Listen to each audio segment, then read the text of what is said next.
point. Well, we got the wave going on in the Pepsi Center. We haven't seen this all year, have we? No, not too often. Rocky Mountain Honda Dealers locker room report coming up. Blake and Bill standing by. They should have a lot of interesting things to say about tonight's game.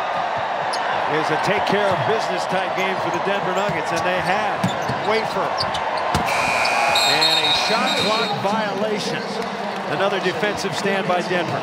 I don't know what's more impressive, the defense down there or Faried and the guys doing the wave from the bench. Let's see, here it comes. Here it goes.